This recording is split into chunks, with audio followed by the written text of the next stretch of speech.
Well, good morning. My name's Ben Jones. I'm an Associate Professor at the University of Nottingham and the UK representative, one of two UK representatives on the board of the Air Infiltration and Ventilation Centre.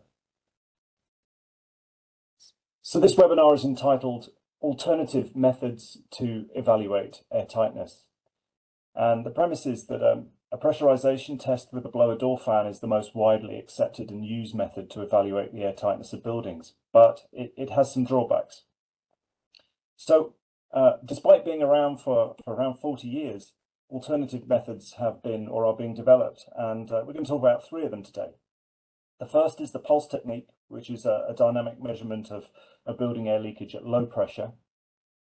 The second is the airtightness tester that uses the ventilation system of a building. By switching it on and off, the airtightness can be calculated from the measured changes of pressure and the volume flow rate. And then the third is a method that's under development using infrared and acoustic approaches to locate air leakage paths and to quantify air leakage rates. Now, for those of you who are new to the subject or would like a refresher, I'd like to draw your attention to the Air Infiltration and Ventilation Centre database, Airbase.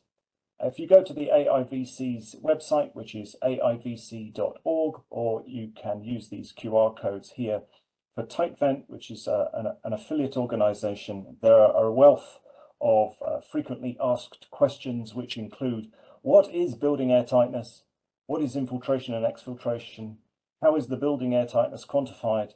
What are the energy impacts of building airtightness? But second on the list is: what are existing methods to estimate building airtightness, and are there test methods apart from fan pressurization? I'd also like to draw your attention to TN36, which, although was produced 30 years ago, over 30 years ago, is still an excellent glossary of terms on the subject. So our first talk today is on the pulse technique, and it's given by Christopher Wood, who's an Associate Professor at the University of Nottingham, and Luke Smith from Build Test Solutions.